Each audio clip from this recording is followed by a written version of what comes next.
All right. This is nice to be out of my comfort zone. I don't think it's worth sharing my stresses over the last little bit, but I'm thankful the Lord is faithful. And for brethren encouraging me.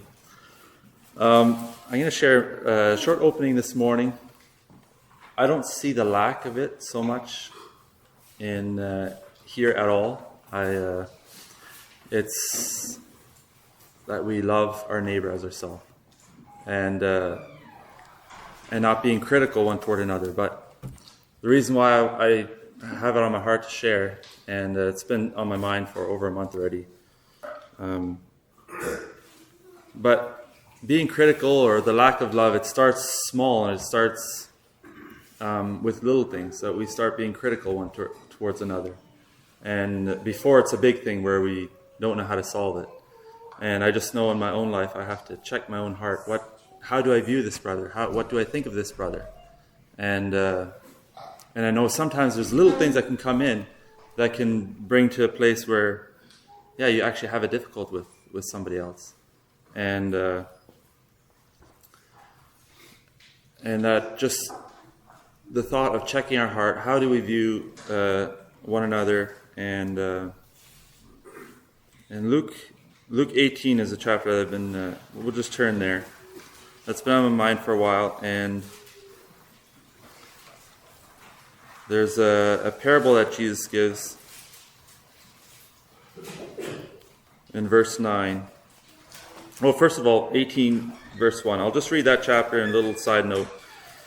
18 verse 1, it says, "And he spake a parable unto them to this end, that men ought always to pray and not to faint." This verse has been an encouragement to me for a long time for burning Helen's situation. Men ought always to pray and not to faint. The picture is there that we have the temptation of fainting, to get tired when we do it continually. And that the picture is there that we don't. And that's my encouragement to everyone here and to myself, that we don't faint, we don't grow tired, we don't stop. And we continue to pray and we wait for that to be completed. And so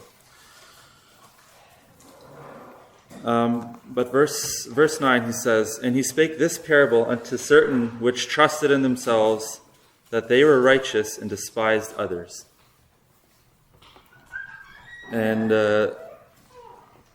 this is a mindset that we can have towards others.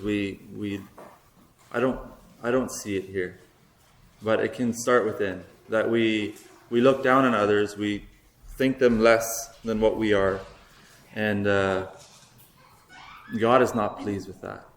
That's not of God, that way of thinking.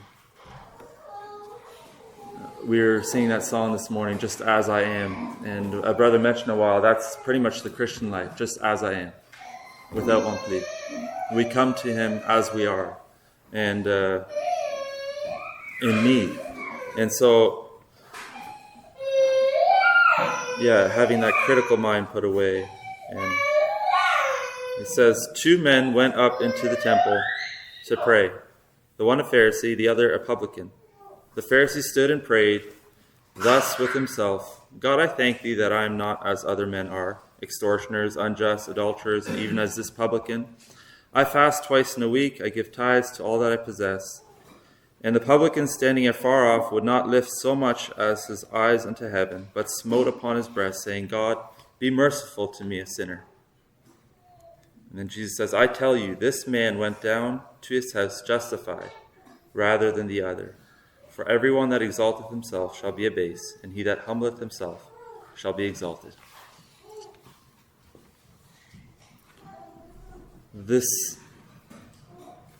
mindset of even, it sounds like this Pharisee, he had his life pretty in order, like everything was going right. You could put it to in our life, like what do we have in order? Do we have everything lined up, that we're at a place that we're trusting in ourselves and not in the Lord? These can be temptations that we can have.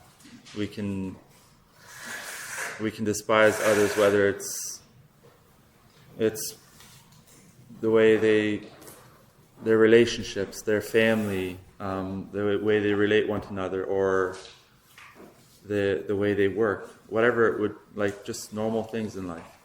And that this is something that the Lord, he spoke to me a while ago.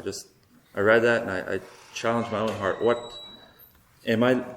Do I look at somebody else that they should be doing this and this, or look down on them?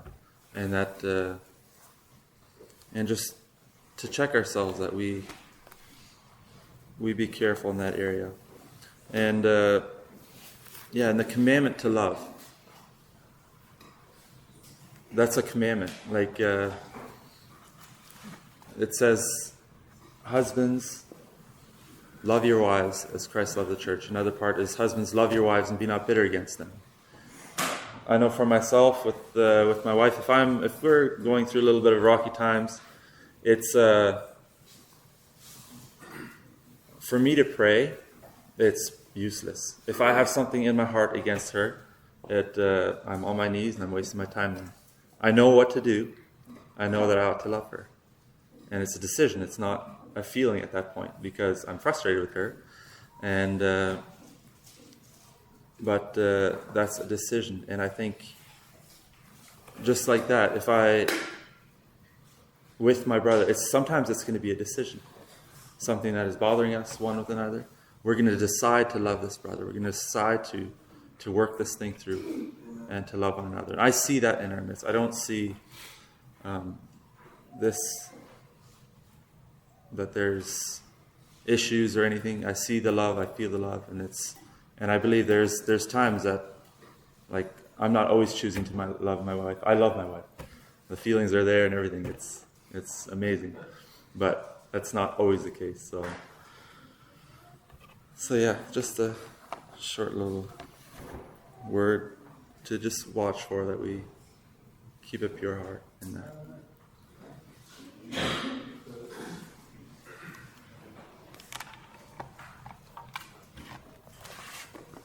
If there is no one,